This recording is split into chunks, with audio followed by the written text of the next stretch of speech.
প্রিয় BA fourth সেমিস্টারের অনার্সের ছাত্রছাত্রীরা, আজকে আমি যে বিষয় নিয়ে আলোচনা করব সেটি হচ্ছে তোমাদের যে পলিটিক্যাল সায়েন্সের CC9 পেপার রয়েছে। সেই CC9 পেপার থেকে আমি তোমাদের গুরুত্বপূর্ণ একটি মডেল প্র্যাকটিস সেট বা মক টেস্ট পেপার তোমাদের সামনে তুলে ধরবো। তো এই মডেল প্র্যাকটিস সেট বা মক টেস্ট পেপারটি তোমাদের কিছুই নয়, তোমরা 2022-এর যে প্রশ্নপত্র রয়েছে এবং 2021-এর যে প্রশ্নপত্র রয়েছে, এই দুটো প্রশ্নপত্র তোমরা যদি পড়ে যাও, সেখান থেকেই তোমরা কোশ্চেন 90% থেকে 80% কোশ্চেন কমন পেয়ে যাবে তোমরা। ঠিক আছে, তো আমি এই মডেল প্র্যাকটিস সেটটি তুলে ধরছি। এটি 2022-এর একদম ম্যাক্সিমাম প্রশ্ন এই 2022-এরই রয়েছে। তোমরা জাস্ট দেখে নাও, এই প্র্যাকটিস সেটটি মডেল প্র্যাকটিস সেটটি প্র্যাকটিস করতে পারো, এবং না হলে তোমরা 2021 এবং 22-এর যে প্রশ্নপত্র রয়েছে সেটি প্র্যাকটিস করলে তোমরা একদম 90% কোশ্চেন কমন পেয়ে যাবে। তো দেখে নাও যে দেখো, স্নায়ুযুদ্ধ কী, মার্শাল পরিকল্পনার মুখ্য উদ্দেশ্য কী ছিল, সুয়েজ সংকট কোন বছর হয়েছিল, কোথায় ভেলভেট বিপ্লব সংগঠিত হয়, এই সমস্ত প্রশ্নের উত্তর আমি প্রিভিয়াস ভিডিওতে দিয়ে দিয়েছি এবং PDF ফ্রি লিঙ্কও দিয়ে দিয়েছি, তোমরা ডাউনলোড করে নিতে পারবে।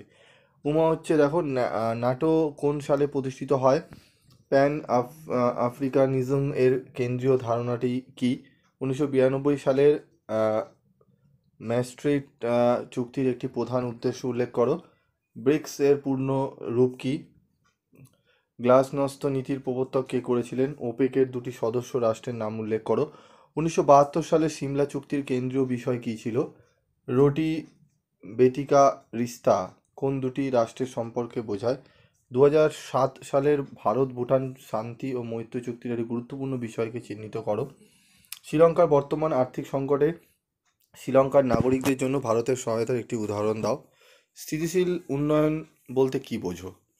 ঠিক আছে, এগুলো 15 নম্বরের প্রশ্ন। এই প্রশ্নগুলো একটু ভালো করে, এখান থেকে তোমরা মিনিমাম 7 থেকে 8টি প্রশ্ন একদম কমন পেয়ে যাবে এই 15টি প্রশ্ন থেকে। ঠিক আছে, মডেল 1 দেখো, একবিংশ শতাব্দীর আন্তর্জাতিক রাজনীতিতে সার্বভৌমত্বের প্রশ্নে বিশ্বায়নের গুরুত্বপূর্ণ প্রভাবগুলি সংক্ষেপে আলোচনা করো, আন্তর্জাতিক রাজনীতিতে প্যালেস্টাইন সংক্রান্ত প্রশ্নগুলির তাৎপর্য সংক্ষেপে আলোচনা করো, যে কোনো একটি প্রশ্নের উত্তর দাও 500 শব্দের মধ্যে, ব্রেকিস্ট পরবর্তী সময় ইউরোপিয়ান ইউনিয়নের সংশ্লিষ্ট উল্লেখযোগ্য বিষয়গুলি আলোচনা করো, ভবিষ্যতের আন্তর্জাতিক রাজনীতি ইউরোপিয়ান ইউনিয়নের সম্ভাব্য ভূমিকা সম্পর্কে তোমার মতামত কী, এই প্রশ্নটি পড়ো, ব্রেটন উডস চুক্তি থেকে বিশ্ব বাণিজ্য সংস্থা পর্যন্ত আন্তর্জাতিক রাজনীতির বিবৃত করো সাম্প্রতিক আন্তর্জাতিক রাজনৈতিক পরিবেশে এই বিবর্তনের তাৎপর্য উল্লেখ করো। এখান থেকে প্রশ্ন যে 2-এর দাগ এবং 3-এর দাগে দেখছো, একটি করে 100% তোমরা কমন পাবে।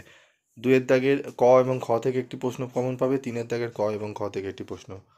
তো মডেল 2 থেকে দেখো, যে কোনো একটি প্রশ্নের উত্তর দাও 100 শব্দের মধ্যে, ভারত ও বাংলাদেশের পারস্পরিক সম্পর্কের বিবর্তন আলোচনা করো, 2000 সাল থেকে সংগঠিত বিভিন্ন আন্তর্জাতিক সংকটে মানবাধিকার রক্ষায় সম্মিলিত জাতিপুঞ্জের বিভিন্ন উদ্যোগগুলি বিবৃত করো। 5, যে কোনো একটি প্রশ্নের উত্তর দাও 500 শব্দের মধ্যে, ভারতীয় বৈদেশিক নীতিতে প্রতিবেশী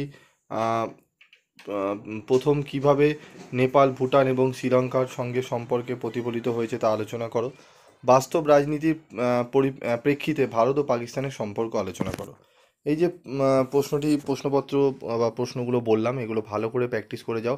এখান থেকেই তোমরা কিন্তু 15 নম্বরের 2টি এবং 10 নম্বরের 2টি কোশ্চেন কমন আশা করি পেয়ে যাবে, এবং ছোট প্রশ্ন কিন্তু 7 থেকে 8টি প্রশ্ন কমন তোমরা পেয়ে যাচ্ছ।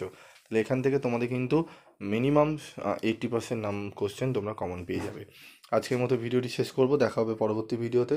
সকলে ভালো থাকবে, সুস্থ থাকবে।